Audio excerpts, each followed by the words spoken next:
Дорогие друзья, всем привет! Это подкаст «Саша и Даша». Это Даша. А это Саша. И сегодня в гостях у нас министр молодежи и социальных коммуникаций Петр Витальевич Шамаев. Привет. Привет. Петр, мы с тобой давно знакомы, и, конечно, мне радостно, что ты пришел к нам, согласился на наше приглашение, потому что все-таки наш подкаст, он про разных людей, про разные форматы, и нам приятно, что к нам приходят и в том числе сотрудники различных министерств, в том числе министры. Для нас это честь, если честно. Вот. Ну и, конечно, мы в своем формате будем задавать вопросы, может, какие-то, поэтому, надеюсь, заранее расслабься, предупреждаю тебя, что будет. Расслаблен полностью. Полностью все, самое главное. В общем, одна из главных тем, наверное, которую хочется поднять, это тема вообще касающаяся молодежи в целом в республике, да, потому что молодежной политики в том числе. Потому что у меня есть, это мое личное мнение, да, мнение о том, что, например, раньше, допустим, не знаю, лет 10 назад, да, то есть были более развиты как будто бы общественные организации. Либо, возможно, это мне кажется, и я сейчас просто выпала из контекста. Подальше от них находишься. Да, типа, что я просто не в курсе вообще, как там дела, как там молодежь. Общественные организации все равно функционируют.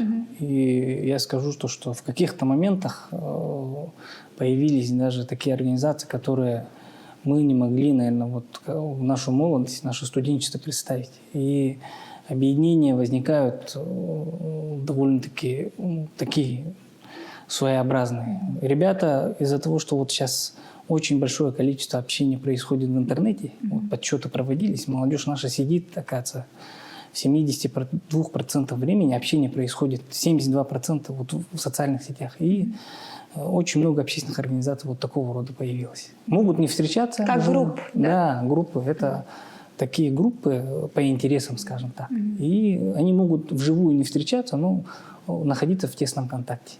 Ребята общаются, сидя в Якутске и в Нерюнгри, общие интересы. Ну и общественные организации, вот те, которые старые, скажем так, профсоюз также функционирует хорошо. Землячество очень хорошо ребят собирают тоже до сих пор. Есть организации, вот, добровольные народные дружины, тоже вот свою какую-то комьюнити у ребят. И, конечно же, в основном они крутятся вокруг учебных заведений. Студенты являются движущей силой. Даже в районах, в ВУЗах, там, конечно же, у нас общественные организации возникают такие живые, скажем так, на базе учебных заведений. Школ, СПТУ, там вот такие движения. И, в принципе, мне кажется, я не скажу, что ребята стали более пассивными, но есть момент все-таки завлечения именно в интернет, скажем так. А если вот говорить про твою лично активную позицию, потому что я помню, что мы познакомились давно, еще тоже, когда были активистами в студенческие годы. Вот, и вообще, я по себе опять же сужу, что когда ты в студенчестве становишься активистом, ты это выбираешь, то есть по той или иной причине. То есть кто-то, чтобы просто весело проводить время, а кто-то, чтобы, не знаю... Да, вот мне тоже было интересно. Вот этот путь от такого студенческого активиста до министра молодежи, это как вы себя так ярко зарекомендовали вот именно в студенчестве, что к вам это, как какое-то кредо прилипло, или, что к молодежи, там, вот это вот все. Или это такой сознательный выбор, что вот вам вот это интересно? Всегда субботники, там, что-то собрать, посадить саженцы. Может быть, для меня это какое-то развлечение, тусовка была. Я учился в биологии-географическом факультете, образования, учебы там было очень много. Там ботаники, понятно, да, вот этот момент химии, физика, математики, жизни. Для меня способ отдохнуть вот какой-то был. Я начал активно в общественные организации заходить после 3-го курса. Как только попал в школу актива, которая проводила первичная профсоюзная организация. И после этого у меня видение поменялось на самом деле. В самом начале, если я думал, что вот сильные люди решают какие-то вопросы физически просто. Вот тренировались мы, вот у нас коллектив какой-то определенный был, землячество, пацаны там находили. А После того, как я посмотрел на активных ребят, которые делают вечеринки, например, где-то в клубах, газеты какие-то свои выпускают, после этого я понял, что надо вот все-таки развитие, наверное, в этом направлении. И как-то начал общаться. И все студенчество, фактически каких-то управленческих должностей у меня не было. В начале 5-го курса я поработал председателем первичной профсоюзной организации биологии-географического факультета. Все. А так уже во всех остальных организациях я был рядовым членом. И в КВН тоже вот я стоял за кулисами, и, так как пою в хоре, там ребятам там дубляж делали, тоже пели. Звучит как образцово-показательное студенчество. Просто вот это не знаю. Такое, какое должно быть. Профсоюз, хор, все вот эти общественные работы, КВН. Нет, у всех, наверное, такое студенчество было. Ну, как будто в наше время у всех такое да, было. Все у заходили. нас не было сильно много выбора, интернета же не было. Да, так интернета вот, чтобы... не было. Я когда был первокурсник, был пейджер, например. Ты просто так не найдешь своих друзей. Поэтому место встречи это были общественные организации. И большие организации. Профсоюз тогда охватывал фактически всех. Да. То есть у вас, когда вы учились, было очень много членов профсоюза, да? У нас, может быть, 10% из группы были в профсоюзе. Потому что ты училась в другом регионе, училась в Питере. А так особо нет. Видишь, у нас тут вот... А это потому, что еще, наверное, от того, что со всей республики ребят съезжаются, им же надо коммуницировать, знакомиться. Да, знакомиться, все равно, общение. Просто так, сидя у себя в комнате, как сейчас, в интернет не зайдешь и не начнешь писать. Поэтому живое общение, конечно, превалировало. И это в последующем все-таки дало, мне кажется, колоссальную базу. Потому что научился разговаривать, научился общаться. Все равно проблемных вопросов всегда много, особенно у молодежи. Да? И кто-то с чем-то не соглашается, и надо его убедить. Поэтому да, это в последующем мне тоже очень сильно помогло, мне кажется. Но тогда получается, что это просто такая своеобразная жизненная позиция, по определению была. То есть это не был план. Нет, планом не было. Сейчас очень много вопросов решается одним звонком. Не потому, что я министр, а потому, что я знаю всех. Мне вот 40 лет, и все мои сверстники уже там, кто-то заведующий детсадом, кто-то школы, там, кто-то занимается там, не знаю, ЖКХ. И по всем интересующимся вопросам мы у себя там чаты есть, туда пишем, уже созваниваемся, и проблемы решаются. Оказывается, так связи нарабатываются. Но это же сейчас, знаешь, такая тема связана с тем, что это жилка, на самом деле это продюсерская жилка. То есть уметь налаживать коммуникации и знать, как решить вопрос. То есть с кем переговорить, с кем познакомиться, с кем пообщаться. И вот я, например, сейчас, когда смотрю на нынешних управленцев, например, которые молодые приходят, в том числе ты, например, да, я понимаю, что это такое умение грамотно спродюсировать и наладить организовать эти процессы для того, чтобы потом это было эффективно в твоей работе для тех людей, для которых ты служишь, потому что в любом случае госслужба — это служба для людей в любом случае, Конечно. то есть налаживание процессов общественности. Поэтому это тоже, современным языком это можно сказать, что навык продюсирования на самом деле. Наверное. Это помогало, правильно подметила. Вот когда я уже пришел в город в 2012 году, я там вначале работал грузчиком, и то, что ребят тоже узнали, то, что я пришел, Коля Потапов, например, он говорит, давай есть проект замутим. И молодые же начали работать, аутсорсинг хотели сделать в университете. И я попал в работу педагогом творческой студии, и уже все связи, все вопросы я решал по телефону на самом деле. И это помогло, наверное, в дальнейшем карьерном росте. Через 2 или 3 месяца сделали заместителем директора по воспитательной работе в студгородке. Через 2 года работал, уже стал директором. Там университету отдал 7 лет жизни, скажем так. Что за творческая студия? Так интересно, чем занималась? Работа Пение? В том числе. Надо делать так, чтобы там нарушители правопорядка там чем-то себя заняли. И и я как педагог творческой студии там с ними работал. У меня была подшефное общежитие, и я работал там внутри. Потому что вот воспитательный отдел управления студенческого развития тогда брал вот общежитие, и там после работы приходили и работали со студентами. Ну, как умел, так и работал. Где-то играл в доту с ребятами, где-то там занимались, тоже подтягивались и тому подобное. И какой-то язык общий находишь и заводишь их в общественную деятельность. Моя задача была вот такая. Завести их в общественную деятельность. Схантить всех, получается, да, всех. И все сделать общественную полезную. да, ну, хулиган в кавычках, да, человек, который совершил правонарушение, заходит и уже занимается, вот свою энергию направляет на эту работу хулиганы созидательную. же энергичные. Очень. Классно. Очень. Классная стратегия. Поэтому ребята сейчас, ну, вот со многими я общаюсь. Есть ребята, которые пришли в состояние алкогольного опьянения, там, курили на балконе и тому подобное. Вот они потом начинают бороться с ребятами, которые употребляют алкоголь, там где-то курят, знают все места, где курят. Поэтому в этом плане вот это же пожарная безопасность и безопасность детей, которые там живут. И, в принципе, результаты там неплохие были в период нашей работы. А вот сейчас вот, когда ты уже, то есть министр молодежи, да, то есть понятно, что обширная работа там, то есть это уже одним общежитием дела не обходятся. Таких общежитий теперь много, такой молодежи много. Вот основные, например, моменты и вопросы, может быть, которые для тебя важны вот в твоей работе именно как министра молодежи, на что ты акцентируешь больше внимания, возможно? Ну, два основных направления. Первое направление, наверное, самое важное и самое востребованное среди молодежи, это чтобы молодежь могла себя самореализовывать.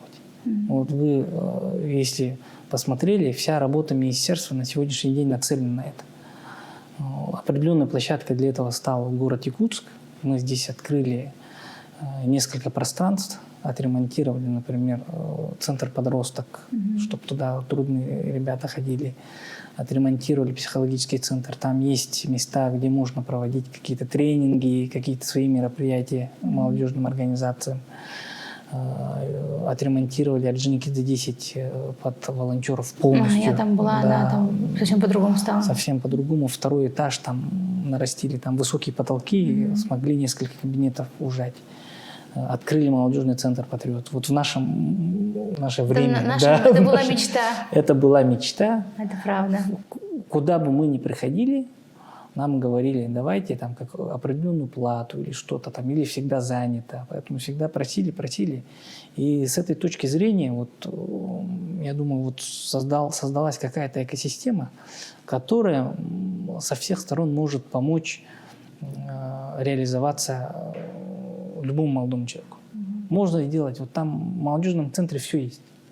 В волонтерском центре все есть. Вплоть до экрана, оборудования. И люди могут приходить, там стендап-концерт сделать. Есть комната, где можно рисовать. Сейчас вот отговорка, это не отговорка, и у меня маленький ребенок. Пришел в молодежный центр, там детский сад. Там детская есть, да, я вообще в шоке была. Я там проводила мероприятия. Хочу сходить. А туда можно просто вот прийти человеку, погулять, зайти, да? Спокойно. Классно. Может, там еще там для школьников. Просто заходишь и все. А кому вот нужно? Там есть ресепшн. На ресепшн подойти и сказать, хочу концерт стендап. Да? Даже. Ну а что? Поэтому Я там ярмарку продленка есть не только для маленьких, да. не только для маленьких детей.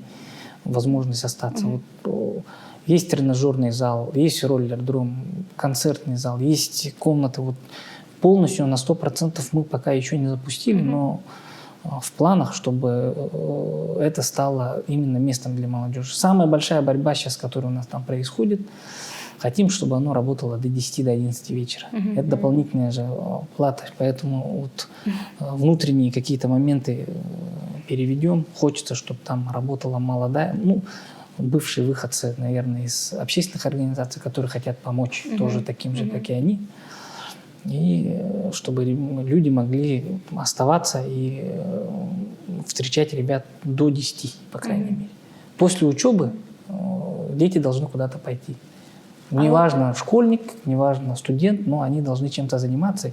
И молодежный центр все им предоставляет. Они могут проводить там чемпионаты, например, по киберспорту. У нас как специально оборудованные комнаты, профессиональные компьютеры стоят, которые тянут все игры, например. Вытяжка, кондиционер.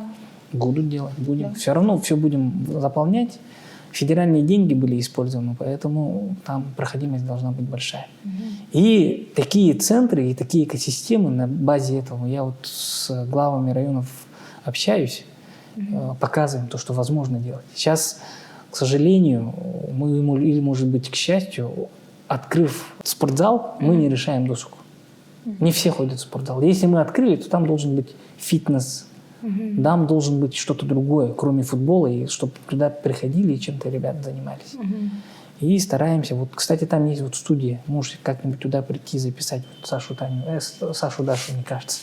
Тоже, да, все оборудование у нас есть, чтобы у нас блогеры вот растить. И вот на этой базе мы стараемся вот показать главам не обязательно большое здание, а дать возможность, чтобы ребята самореализовывались.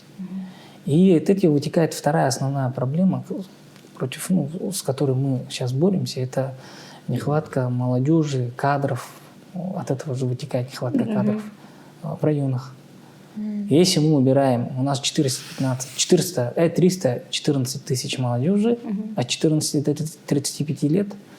Если мы убираем оттуда города Якутск, Мирный, Нерюнгри, Алдан, Ленск, и убираем из этого школьников и студентов, у нас остается только 49 тысяч в сельской местности. Это очень мало. Это рождаемость понизилась, получается? Или они уехали? Урбанизация, уезжают. Переезжают в основном в города. Какие же такие центры классные у нас открываются. Все едут в Якутск. Как только появляется семья, вы тоже родители, наверное, вы сразу думаете, вот своя личная жизнь, она отходит на второй план. Да, это точно. Сейчас жена думает, сидит там, сыну 6 лет, он должен поступить в такую школу, потом на 5 классе поступить в такую школу. Вот планирование. Уже думаешь только про детей. И, соответственно, самореализация основное, то, что вот молодежь запрашивает, и развитие, и самореализация для родителей тоже очень важна.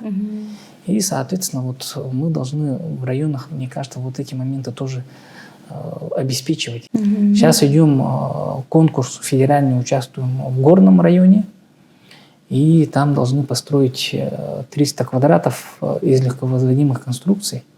И первые деньги дать, чтобы ребята смогли там какую-то движуху навести для молодежи и уже научиться, уже, может быть, зарабатывать. Потому что ЖКХ, конечно, очень важно, там другие моменты тоже очень важны. Но если мы сейчас работать с молодежью не будем, то уже стоит вопрос не только нехватки кадров, но и сохранения культуры, языков, не только у КМНС, но и народа Саха, потому что все же сохраняется в районах.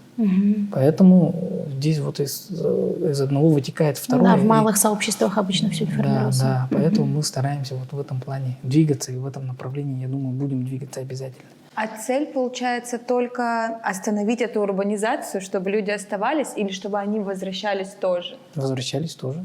Сейчас обратная динамика идет. Мы на другие регионы тоже смотрим. Например, в Московской области очень большое количество молодых людей переезжает жить в заброшенные деревни прямо. Да, это миллениальский прикол, говорят.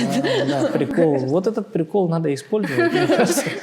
И мы пытаемся тоже учить. На самом деле республика, она в плане уникальности, он такой просматриваемый объект, мне кажется. Это 100%. Да. И вот Сахапан для чего стоит? Один человек. А тут уже такое комьюнити уже возникает, такие там охота и тому подобное. И самореализация – это же тоже вот инструмент. Да, конечно. Да, поэтому мы должны в этом плане подхватить вот этот тренд, прикол, скажем так, и постараться, чтобы ребята тоже переезжали. В районе жизнь замедляется. Ну, это 100%. Да. Мне, например, тоже все время хочется уехать в какую-нибудь деревню уже просто. Я прекрасно рекой. понимаю всех вообще, кто хочет. У меня есть одна знакомая, которая переехала, и она постоянно снимает видео, как она там вот в деревне с детьми в баню топит, воду носит. Я думаю... Ну да, но деревня с детьми, ей тоже сложно, учиться, нам тут тоже не... А учиться потом детям как? Ну вот этот вопрос мы должны решить, и этот вопрос на самом деле не столько вопрос государства, а вопрос молодежи самой тоже. Потому что мы сами своими руками делаем свое будущее. Если мы хотим, чтобы было хорошее образование, мы должны делать так, чтобы учителя были хорошие. Значит, учить, что ли, или учителей привлекать.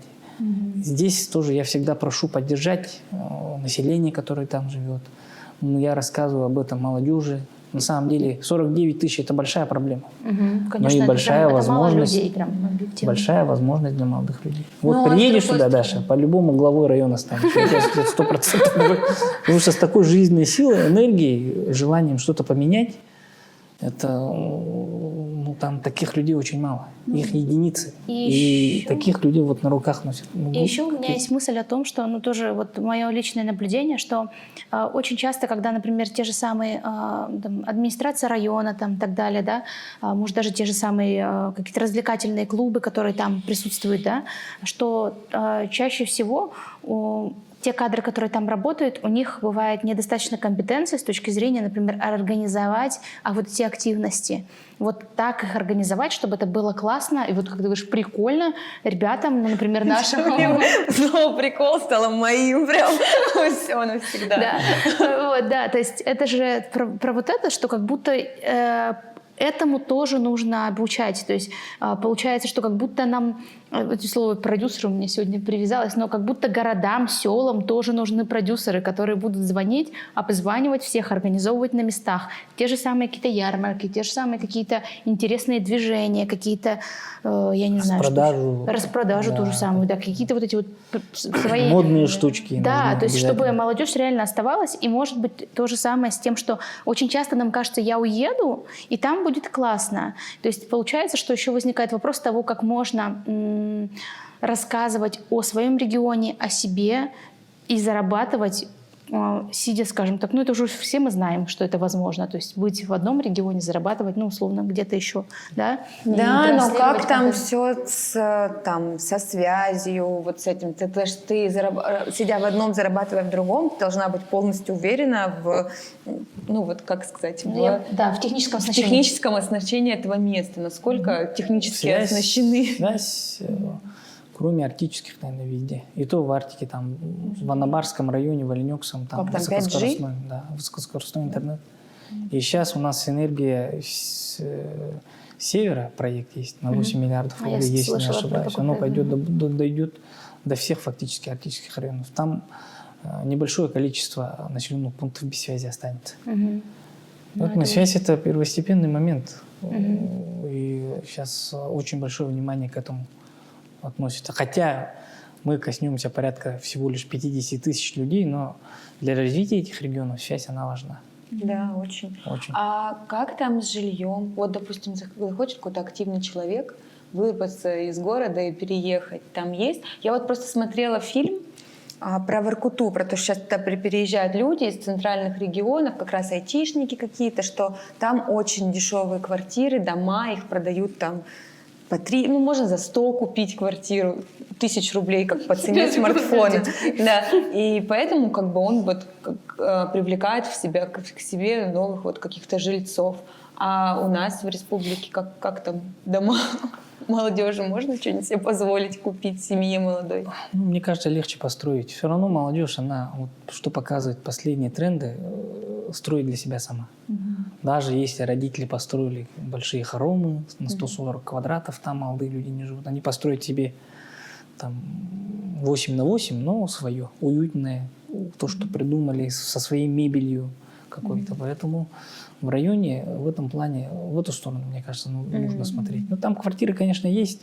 В административных центрах везде востребовано, потому что сел едут в административные центры.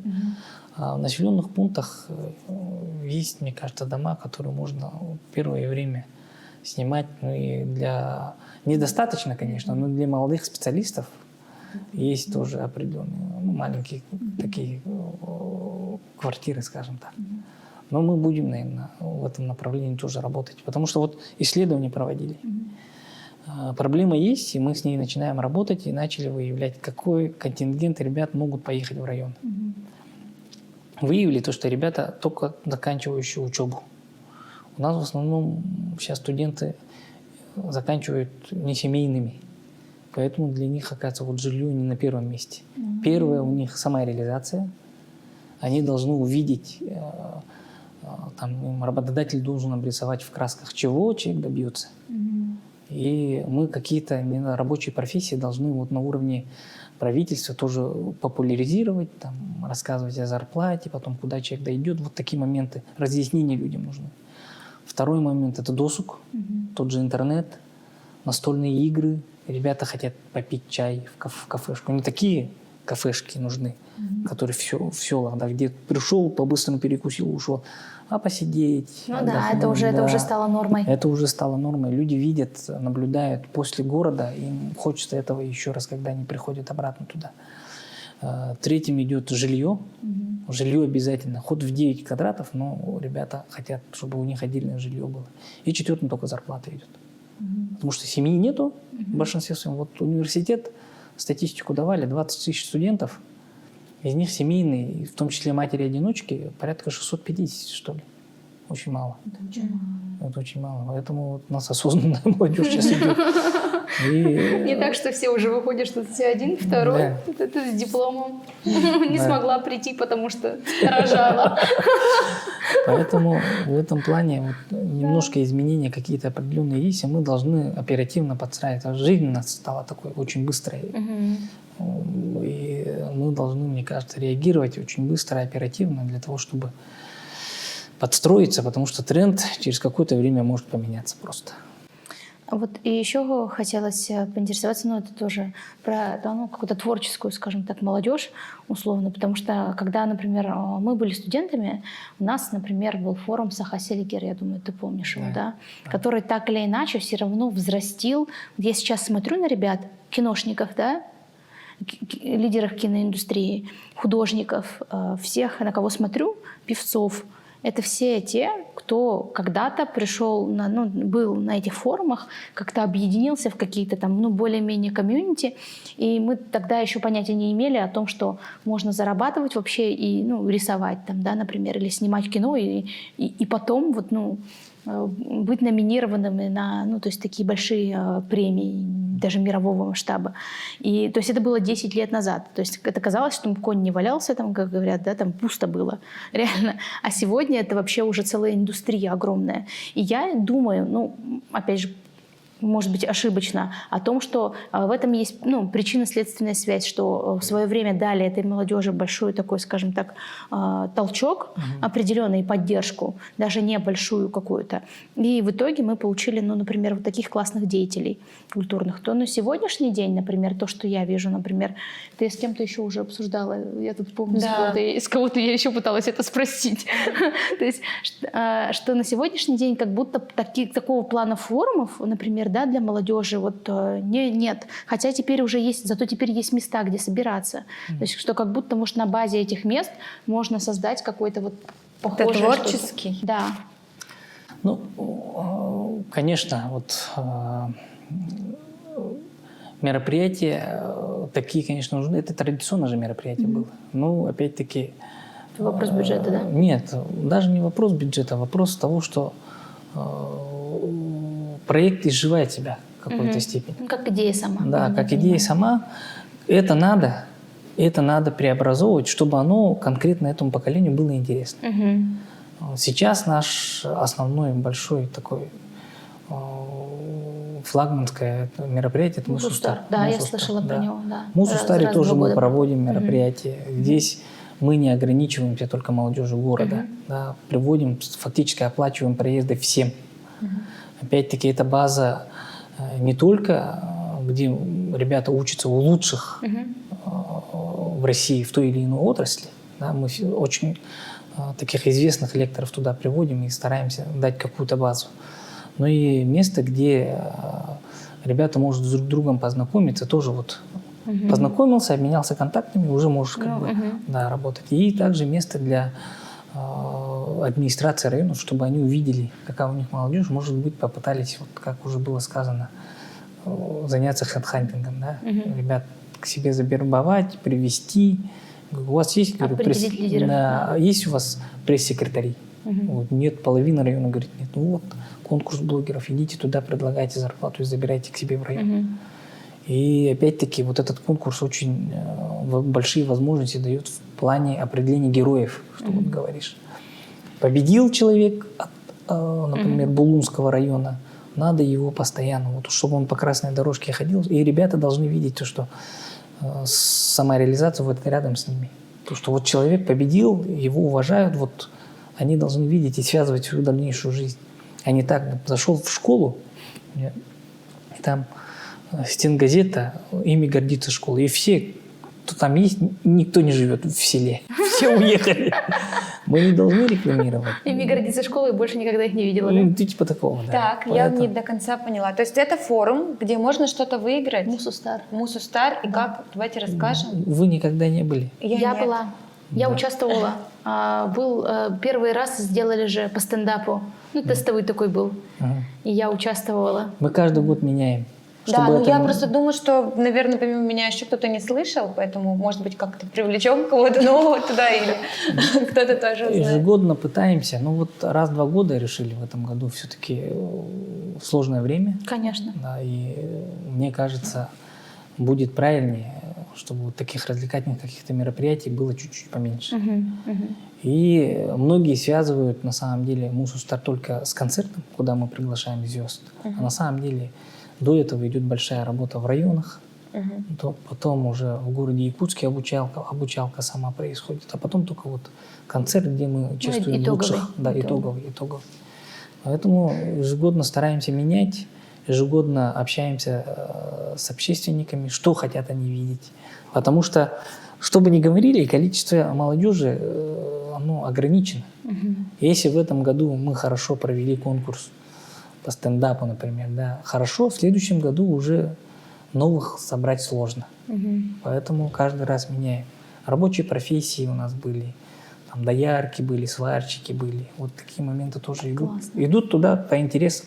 Но стараемся, чтобы ребята были охвачены максимально, и чтобы молодые люди увидели то, что вот есть развитие, то, что есть какие-то технороботы, есть там какие-то там ИИ и тому подобное. Лучшие последние тенденции разработки мы им показываем. Может, кто-то заберет себе на реализацию в район. Вот с таким посылом. И на небюджетные деньги, конечно, это все делается. Когда-нибудь, я думаю, мы все-таки вернемся к формату, когда соскучатся ребята, формату, когда вот как Сахасилигер. Я ни разу не попал на Сахасилигер, кстати. Я от Даши много слышала, а так... А мне казалось, что как будто у меня ощущение, что мы все там были. Нет, меня туда не приглашали. Что ты была очень вовлечена, поэтому ты такая мать этого арт-квадрата. Ну, я за творческую молодежь, Да, конечно. Костюмилягу. Творческая молодежь приглашаем, кстати, в «Патриот». У нас Ну там да, там есть есть 2 целое. кабинета, довольно-таки неплохие. Мы бы хотели бы видеть, чтобы комьюнити какое-то было. Мы готовы там давать им даже на бесплатной основе, чтобы они приходили, рисовали и организовывать свои какие-то показы своих работ уже на базе «Патриот». У нас То есть можно выставку какую-то Да, делать. конечно. Там очень много места же вообще классно. проходимость большая. Там очень красиво. Я вообще в шоке. Я когда туда зашла, подумала, это что вообще есть такое в Да, Якутске? это мечта Это всех реально. министров молодежи, наверное. Вот смогли реализовать, когда вот подались только на федеральные деньги. Я вот слушаю, мне кажется, ну нет, нужно, конечно, про жилье думать, нужно там думать. А у вас как будто такие рассуждения, типа рамен-станция, там, чтобы была вот приставка, чтобы студия, где записывать. Ну, как будто это очень действительно так вот на пульсе, опять повторюсь. Не, ну, я много общаюсь с молодежью. А вот и... Постоянно с ними в контакте. Мечта же такая была, когда мы создаем молодежный центр, мы туда хотели, если бы вот это здание, хотя бы еще один этаж был бы, мы туда завели бы все общественные организации. И утром я провел планерку у себя в министерстве, а вечером иду делать планерку в молодежном центре со всеми руководителями общественных организаций и заводить их в строительство нашей республики. Вот основная идея была. А сейчас у нас только там 6 общественных организаций, потому что только 6 кабинетов. Поэтому общение очень важно. И заведение молодежи вот, в общую борьбу, в развитии республики тоже, мне кажется, очень важно. И вместе с ними надо постоянно общаться. Каждый вечер фактически, вот в выходные особенно, у меня встречи. с общественными организациями разговора. Ну, я так привык работать. Может, по-другому, может, это неправильно, но мне кажется, это основной момент. По части строительства жилья и тому подобное, параллельно, конечно, это идет, это уже разговоры со взрослыми, с главами районов, доведение информации. Вот. Некоторые думают, что у нас вот район говорить не будем, но условно там 18 тысяч человек живет, из них, говорит, глава отчитывается 6,5 тысяч, вот у меня молодежь, вот, 1/3 молодые, я все иду. Такой проблемы нету, говорит. Я говорю, нет, ну давайте подумаем. У вас есть учебное заведение, там 1800 учится. Хорошо, это не ваши студенты, это не ваша молодежь, они уедут. Да? Школьников сколько? От 14 до 18 столько-то. Студентов, которые уехали, сколько? И ты их считаешь, вот столько-то. И у него по итогу осталось где-то порядка из 6,5 1700, что ли. Вот, представляете, вот с той молодежью, это на одно мероприятие, грубо говоря. Да. Поэтому обманываться не стоит, а конкретно надо вот в этом плане работать. И по бюджету мы с ними тоже работаем. Средний бюджет, который выделяется на молодежную политику из района 0,4% от бюджета УЛУСа. Это мизер. Мы же говорим, что молодежь наше будущее, но вот опять-таки думать, что молодежь потерпит, это неправильный путь. Поэтому об этом тоже мы открыто разговариваем, доводим информацию. Вообще, если про цифры говорить, то там... Ну, это, наверное, надолго. Это боль моя, с которой мы Я поняла, боремся, и я стараемся. вот слушаю, и я поняла, что ты очень сильно акцентируешь на этом внимание, типа, что мало денег выделяется на молодежь, что это реально твоя уже, ну, то есть очевидно, что потерпит. Ну, вообще в целом, ну, ты, получается, работаешь еще и над тем, чтобы, то есть, доводить информацию и, скажем так, говорить о том, что нужно больше, и как бы уже предлагаешь какие-то вопросы решения, верно? Я так понимаю? Некоторые скажут, дело не в деньгах, но все равно это очень важно. Без этого сейчас очень много что делается. Основную работу мы, конечно, делаем, будем делать и будем стараться работать, но поддержка все-таки нужна.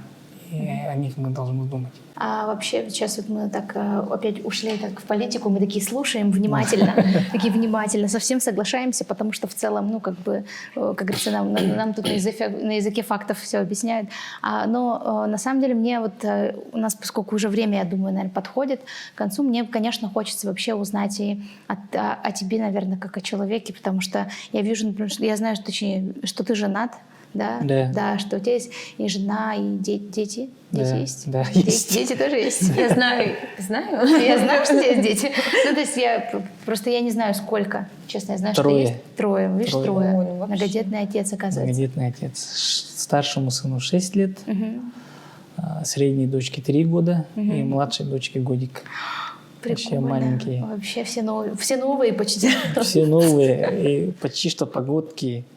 Вот мамы, у которых вот такая разница в возрасте и такое воспитание, ну, такое количество детей, вот, я говорю, ордена надо давать сразу. Это Да, большая работа. Спасибо. Нам тоже, значит. Значит, нам Дома тоже. весело, как минимум. Да. Это большая работа. А как получается вот так вот все успевать? То есть, потому что это же, ну, извините, уделить время молодежи республики и своим троим. Ну вот опыт СФО и всего остального все-таки показал то, что семья, она все равно на первом месте. Самое важное – это семья.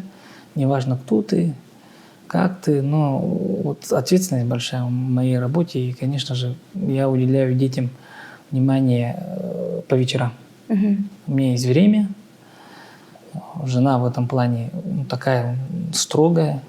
Там определенное время, там 15 минут. Слышали про это? 15 минут эффективного времени на каждого ребенка. Конечно, у нас рилс образование, это что, мы все знаем. И вот я 15 минут там со старшим сыном, потом с дочкой средней и самой маленькой там. Ну, особо не поговоришь, человек маленький. Можно дуть в пузо. Да, и вечером в одной кровати собираемся и сказки читаем. Сейчас читаем «Гарри Поттера». «Кубок огня». Классика. Да, я перевожу на якутский. Да? Ну вот Это смотрю, круто. чтобы ребята, дети воспринимали. Здорово. Стараюсь, чтобы дети не использовали. Ну, у меня дома нету телевизора. стараюсь не использовать. Это бабушка с дедушкой. Ну, понятно, это другое воспитание, Да, вообще это это не другое верю. воспитание. И сотовый телефон тоже пытаемся не использовать. И стараемся, чтобы у детей вот не появлялось вот кликабельного какого-то мышления. Стараемся, чтобы они такую информацию воспринимали долгую, большую. И вот книги читаем. Потом про это разговариваем. Ну, что сделал Гарри Поттер, правильно или неправильно. Ну, вот, стараюсь вот так. И если получается время, выходные, сейчас у меня отпуск, более-менее какой-то есть, то стараемся...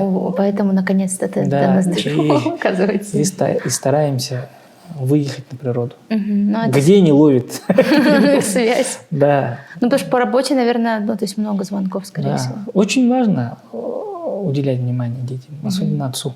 34 года у меня ребенок, 35 появился. Я думал, его с нетерпением ждали. И я думал, сейчас я как, не знаю, лучше мамы, наверное, буду. И вот пришли мы в роддом, беру на руки, и ничего не ёкнуло. Странно было как-то. Страшно? Да нет, вообще, вот ребенок маленький такой. И он во мне не нуждается. И даже обидно как-то было сначала.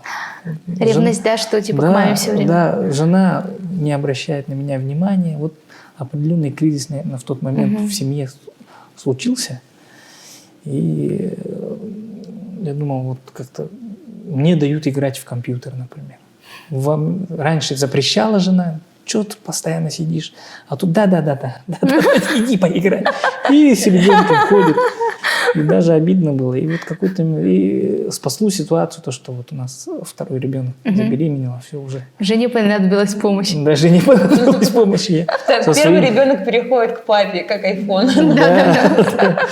И я уже начал, и тогда только контакт появился, и контакт появился с того момента, когда ребенок начал осознавать, вот папа. И вот... Мне кажется, с первым ребенком похожая история, плюс-минус. Даже у меня так было. Я в 3 года только поняла, у меня близнецы, старшие дети, я только в 3 года поняла, что это вообще мои дети. Ну, то есть до этого у меня как будто вот как-то... Вот ты это так хорошо объяснил, я такая, вот у меня-то так же было. Я так смотрю и думаю, да, это... Ну, я не знаю, чего такое бывает, честно, но мне кажется, это не критично. Главное, что потом со временем мы же думающие родители, все налаживается, контакт. А вообще жена как справляется? То есть ты, получается, помогаешь ей или там какие-то, может, бабушки у вас еще? Ну, стараюсь. Бабушка очень сильно помогает, дедушка, родители жены. Дедушка тоже? Да. Как-то это всегда так, да, как трепетно, когда какой-то дедушка. мужчина принимает участие в материнстве. Когда дочки появились, вот тогда вот участие очень сильно стало вот бабушки и дедушки. Вторая дочка — копия бабушки. Прям вообще, да? чуть не отобрали у нас этого ребенка. Поэтому они приезжают там неделю с нами, там 2 недели, неделю отдыхают. Вот так с Нюрбы ездят. А, с Нюрбы? Да. И я стараюсь помочь. У меня есть свои обязанности. Пылесосим. Генеральная уборка на мне. Где-то там с детьми убираемся в комнате. Там бардак, у них своя комната. Ну, это, конечно. Это невозможно зайти. Это база. Это база, да. А я люблю, когда все чисто. И жена говорит, потерпи, скоро все вырастут, и этого не будет. И съедут, и вообще будет грустно потом еще. Я закрываю дверь в детскую просто. Чтобы она не портила мне настроение. Тогда вот так вот все ногой спихиваю, так закрываю, думаю... Этого нет. Мы стараемся так. Но также ты отметил, что у тебя после СВО поменялась некоторая система ценностей. Ну так вот. Ну, да. Это так? Ну, то есть в каком плане поменялось? Любого, наверное, человека меняет. Я, наверное, ну вот то, что фиксирует. Мне казалось то, что я не поменялся, во-первых. А друзья говорят то, что я повзрослел, стал каким-то другим. Ну да, наверное, да, действительно повзрослел, чуть-чуть по-другому начал смотреть на все происходящее. Война — это дело такое, ну, страшное, это как есть. Да, и вот видеть постоянные потери, ранения, все-таки психологически сложно. Я думал, я взрослый человек, меня это обойдет стороной, я это все понимаю, но нет, это все-таки какой-то след все равно оставляет. И самое важное, что опять-таки мне стало понятно, конечно же, то, что семья – это то, что всегда с тобой. И это самое важное. Вот друзья, конечно, помогали. Да. У меня очень хорошие друзья. Я вот благодарю Бога, то, что вот такие люди рядом со мной. Но восприятие семьи, всей ситуации, вот восприятие жены, мамы, родственников, вот это совершенно другое. Вот желание помочь мне конкретно там, те слова, которые они говорили. Когда жена приехала в первый раз в госпиталь, познакомились с дочкой, дочку я не видел, и до этого, может быть, окончательного осознания этого не было, потому что лежишь, все тебе приносят в госпиталь. Еду принесли, там, что-то принесли. Захотел, там, грубо говоря, могут отнести тебя в туалет, что тебя посадили. И ты не ощущаешь, как будто нормально все. А там я понял, то, что я, оказывается, вот с ребенком не могу там. С костылями ходил, протеза не было. И на второй день, наверное, как жена это все восприняла. Я не могу, помыть, пытался там помыть посуду, там что-нибудь, а за дочкой не успевал. Заплакала, пойти там туда-сюда было. И думал, как-то по-другому воспримет, но нет. Как будто ничего не случилось. Конечно, лишняя нагрузка у жены появилась, но опять-таки вот с этой поддержкой ты забываешь, сидя вот перед телевизором, как будто все так же, да. Ребенок, жена. Поэтому в этом плане поддержка семьи очень важна. Поддержка семьи очень важна, и поддерживать семью, мне кажется, тоже очень важно в нынешнее время. Это такой вот островок надежности. Фундамент. Да, фундамент. И не зря же вот строится на этом, вот ячейка государства же говорится. Да, и поэтому в этом плане семья вот это основной институт, на который, мне кажется, сейчас надо опираться. Здорово. Да. Спасибо большое, что поделился. Я просто с таким трепетом все это... Ну, потому что я думаю, что, во-первых, наверное, любая женщина хочет слышать о том, что ее поддержка важна. Я думаю, что вот это... Общаться мы все-таки должны. Даже если вот так не получается, то смс-ками, не знаю, хотя по WhatsApp, бы хоть как-то, да. Лежа там рядом. Друг с другом. Да, сообщение отправить, прочти, типа. Так, текст писать же легче. Конечно. Обдумываешь, конечно. На эмоции не переходишь. Мы никогда на эмоции это тоже лайфхак, возьмем на заметку. Некоторые родители, чтобы не травмировать детей, я слышала, ругаются по СМС. Да? Типа, пошел ты там. Чтобы ребенок не слышал, а родители между собой ругаются. Да, согласна. На самом деле, это правда хорошая рекомендация. Мне кажется, нужно детям показывать хорошую и плохую сторону отношений. Типа что, при детях... А то потом они увидят какой-то, захочется им где-то покричать, они подумают, мама с папой так не делали. А на самом деле мама с папой через смс-ки ругались. Но здесь, конечно, вот я думаю, что мы как раз будем таки завершать на этой чудесной ноте. Я думаю, мы можем завершить. Большое спасибо, что поделился своей историей, вообще в целом мыслями о своей работе. Также хочу, конечно, отдельно поблагодарить за какие-то такие семейные откровения, потому что, как-то женское сердце сразу растаяло. Тут не без этого. Вот. Ну и, конечно, как будто красной нитью через нашу всю беседу прошла тема с общением. То есть, что очень важно общение. То есть ты рассказывала, что в студенчестве, потом в работе, где-то еще, в семье, как будто вот умение друг с другом разговаривать, да, умение находить общий язык, слышать друг вокруг. Да, это самое важное. Поэтому, друзья, давайте будем, как говорится, слышать и слушать друг друга, да, уважать и ценить себя и свою семью. Спасибо, Петр, за то, что пришел. Спасибо вам за приглашение. Спасибо большое. Очень приятно было пообщаться. Спасибо.